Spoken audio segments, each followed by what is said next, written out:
Dentre as incomparáveis riquezas que o Espírito de Yahushua tem nos dado, eu fico às vezes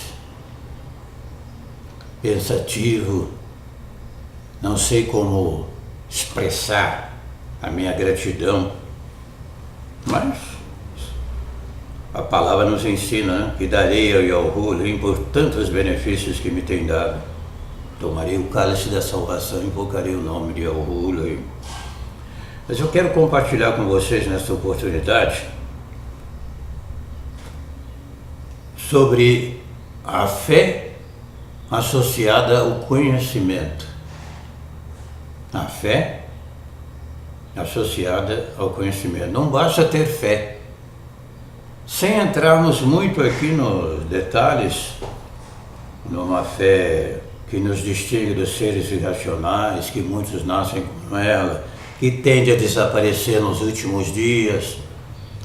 Essa mesma fé que Yahushua diz, quando vier o Filho do Homem, porventura encontrará fé na terra, está se referindo a essa fé tradicional, religiosa, humana. Mas não é a fé verdadeira que essa, sem dúvida alguma, vai encontrar, né? Senão, não existiriam salvos. E número incalculável, Canoa de Galute, Apocalipse lá, fala 7, 9, que é uma multidão que ninguém podia contar. Mas a fé associada ao conhecimento, eu quero compartilhar com vocês mais esta riqueza e que não pode de forma alguma, eu estou medindo aqui as palavras, ser tratada de qualquer maneira, né?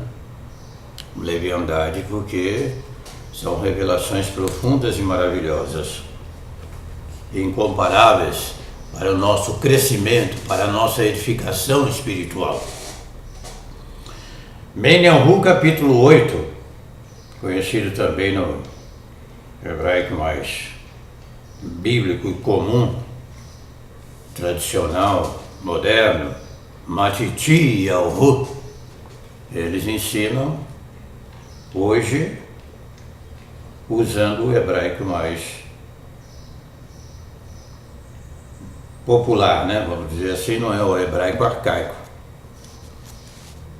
Inclusive os cursos de hebraico, hoje em dia, se você for para Yoshoru, você vai falar, vai aprender o hebraico moderno, mas não é o hebraico arcaico verdadeiro. Embora saibamos perfeitamente da sua existência, mas é diamante raro, né? Pedra rara. Vamos lá em Menyahu, capítulo 8, versículo 23. Ao entrar no barco, seus discípulos o seguiram. Entrar no barco, seus discípulos o seguiram. De repente, levantou-se no mar uma grande tempestade, de forma que as ondas inundavam o barco. Ou em outra versão, varria o barco de ponta a ponta, algo assustador.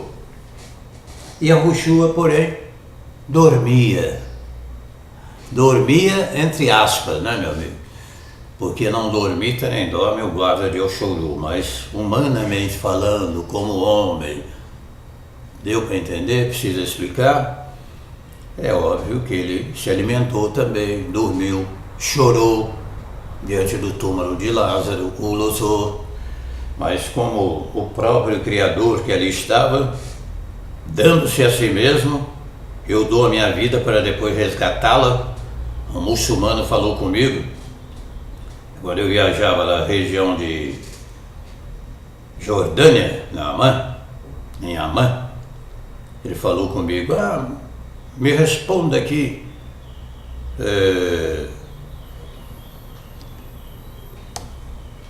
a Bíblia diz que Salvador morreu e ao terceiro dia ressuscitou. Esses 3 dias o mundo estava entregue a quem? E humildemente falando, nós podemos conquistá-lo para a verdade, levando ao conhecimento pleno da verdade. E não sei, ele disse para mim que estava muito interessado que ia continuar pesquisando. Eu respondi para ele, Salvador, o nosso Yahushua, ele, sendo o próprio Criador, não morre. Ele deu-se a si mesmo, resgatou-se a si mesmo da morte. É um mistério, é. Agora, se você quiser examinar tudo com cabecinha de formiga doceira, não vai conseguir mesmo, porque Devarim 29, as coisas ocultas pertencem a ele, as reveladas a nós. Ele não as revela pelo seu Espírito. Mas vamos entrar aqui, Menelhu, Matitio, capítulo 8. Seus discípulos aproximaram-se e o acordaram dizendo, Morriul, aqui está como senhor, que nós não usamos, né? Morriul. Talvez algumas versões, Marué, mestre, né? Salva-nos, vamos morrer. Ele lhes disse, por que temeis?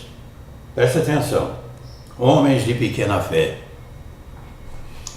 Aparentemente, diante de uma tempestade com aquelas proporções, seria comum duvidar, entre aspas, novamente, seria comum duvidar, e não merecer tamanha censura da parte do nosso Salvador.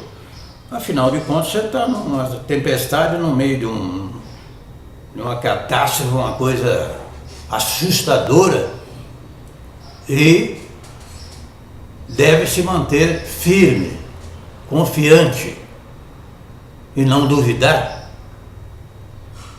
A princípio, o olhar superficial, sem examinar a profundidade da revelação, a princípio os discípulos teriam o direito de duvidar, de assustarem-se.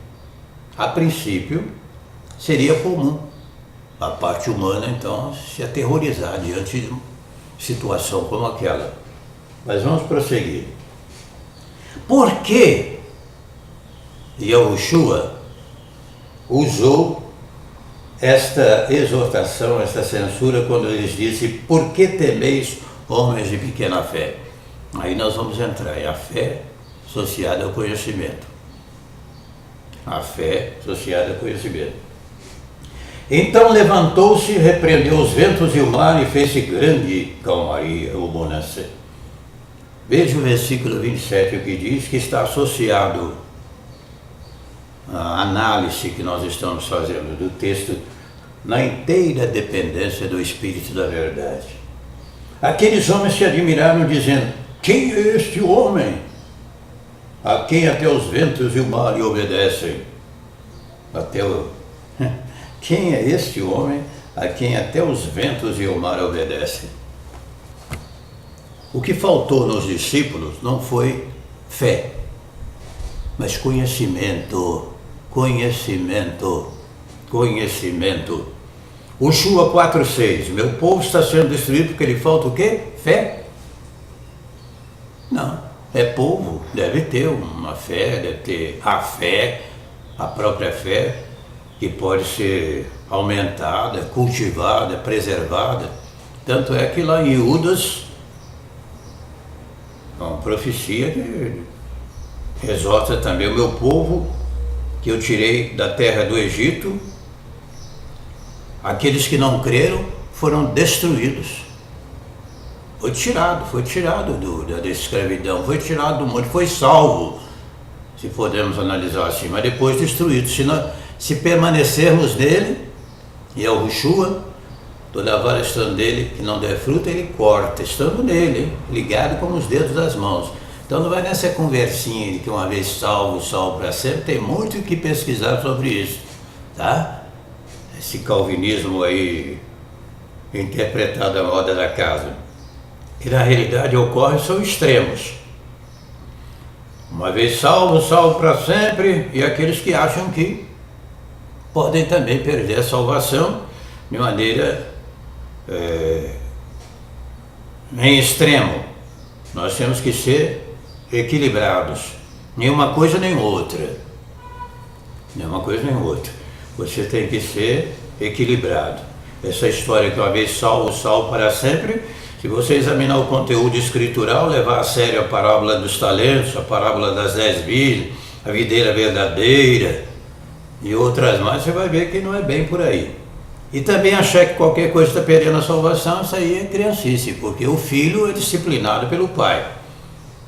O filho é disciplinado pelo pai, mas quando você entra lá, por exemplo, e o Hanan também, de toda vara que estando em, essa preposição em é como os dedos das mãos mesmo, ligado. E inúmeros outros exemplos. Na parábola das 10 virgens, eram virgens, mas não salvas. E Judas, né? Um povo foi salvo, lá em Menielhu, também, Matitielhu, capítulo 5, verso 13. Se o sal se tornar insípido, para nada mais presta. Então, dessa advertência que provoca em nós a reação da obediência, da permanência. Nós não somos daqueles que retrocedem para a condenação, mas para a preservação da alma. Está escrito em Ivrite. Mas cuidado, né? Não fique nem uma coisa para lá, nem muito para cá. Seja temperado. Na nossa modesta avaliação de quase 50 anos, aprendendo, sendo disciplinado, reciclado, humildemente eu desafio qualquer um na face da terra. Humildemente, desafio mesmo, em nome de Yahushua, a provar o contrário. Não tem nem como.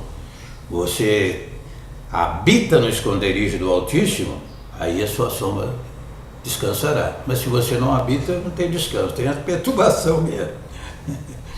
Mas aqui o que faltou nos discípulos foi o quê? Conhecimento. E Yahushua censurou os discípulos, não é pelo fato deles não terem o direito de duvidar humanamente, numa situação tão apavorante como aquela. Mas o que Yahushua falou exatamente aqui nesse texto sagrado: por que temeis, homens de pouca fé? Se você fizer um mergulho, der um mergulho nessa passagem pelo Espírito da Verdade, entrar como numa mina, né, da sabedoria, conforme lá em Yahá, Jó 28, sabedoria, acima de qualquer riqueza, você vai se deparar com o coração do seu Salvador amado, batendo e querendo dizer para os discípulos o seguinte: vocês não me conhecem, não sabem do que eu sou capaz.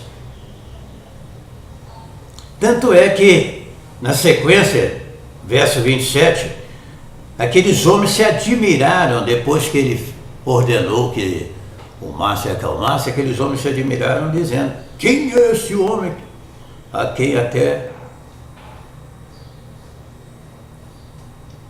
os ventos e o mar obedecem? Falta de conhecimento.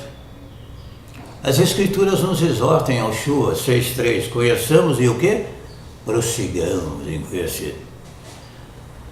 A pessoa que conhece e às vezes não prossegue em conhecer, ele também tem uma tendência muito forte de perder o seu conhecimento. Nós temos que estar sempre em contato com a fonte verdadeira. A minha esposa, por exemplo, é estudante de inglês, gosta de inglês. Nós até temos um blog também,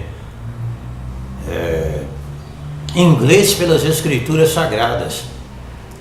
Pega uma mensagem como esta, por exemplo, que o Espírito de Yahushua nos dá, e transferimos para o inglês. Você pode acessar lá, Inglês pelas Escrituras Sagradas. É pesquisada em alguns países, inclusive, dentre os mais de 30 blogs para a exaltação do rei. Mas ela está sempre em contato com o idioma. Estivemos 3 vezes nos Estados Unidos, ela procurando aperfeiçoar o seu inglês, né, estudando as melhores escolas possíveis lá no estado de Massachusetts e tudo mais.